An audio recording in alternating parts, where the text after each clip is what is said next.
रामायण में सभी राक्षसों का वध हुआ था, लेकिन सुपर्णखा का वध नहीं हुआ था। उसकी नाक और कान काटकर उसे छोड़ दिया गया था।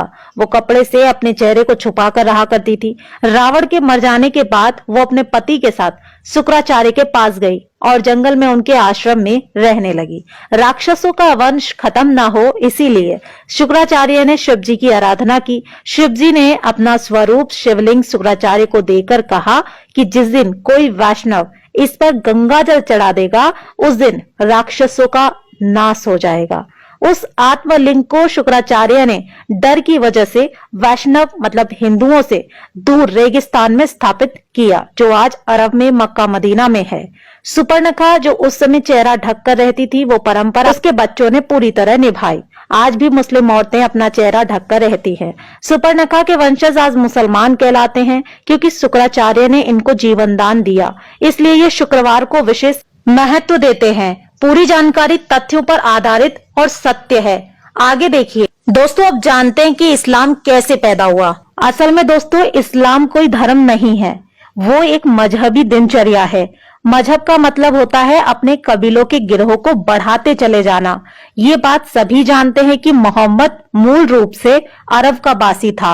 अरब देशों में सिर्फ रेगिस्तान ही पाए जाते हैं, वहां जंगल नहीं है, पेड़ भी नहीं है, इसलिए वहां मरने के बाद जलाने के लिए लकड़ी ना होने के कारण जमीन में दफन कर दिया जाता है। रेगिस्तान में हरियाली नहीं होती, ऐसे में रेगिस्तान में हरा चटक रंग देखकर इंसान चला आता है, जो कि सूचक का काम करता है। अरब देशों में लोग रेगिस्तान में तेज धूप में सफर किया करते थे, इसीलिए वहां के लोग सिर को ढकने के लिए टोपी पहनने लगे, जिससे कि लोग बीमार ना पड़े।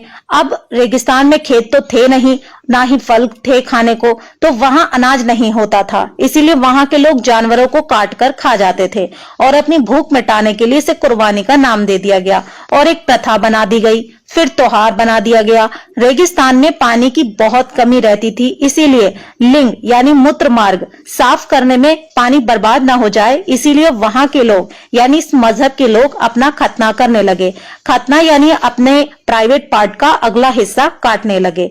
सब लोग एक ही कबीले के खानाबदोश होते थे, इसीलिए आपस में भाई बहन ही निकाह कर लेते थे। रेगिस्तान में मूर्ति बनाने के लिए मिट्टी मिलती नहीं थी, जिसके कारण इन्होंने मूर्ति पूजा को अपने कबीले में यानी अपने मजहब में खारिज कर दिया। एक जगह से दूसरी जगह जाना पड़ता था, इसीलिए कम बर्तन भी रखते थे।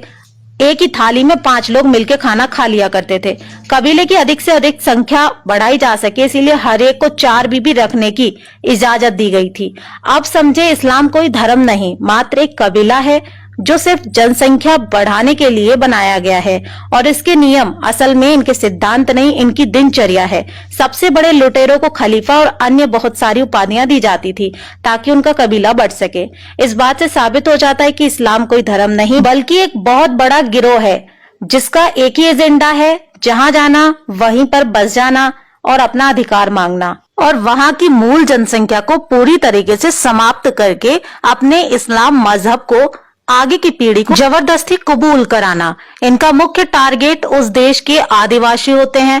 जब तक ये उन आदिवासियों के बीच कम होते हैं, बस तभी तक ये अपनी जनसंख्या बढ़ाते हैं। जब इनकी जनसंख्या उस जगह के मूल निवासियों के 1/3 या बराबर हो जाती है, तब ये धर्म परिवर्तन कराकर रातों रात 2000 से 2 लाख मुस्लिम की योजना पर काम करते हैं। भारत के कुछ गांव, जिले, राज्य इस्लाम की इस योजना में पूरी तरह से शामिल हो भी चुके हैं। तो दोस्तों, ये था इस्लाम के पूर्वजों का इतिहास।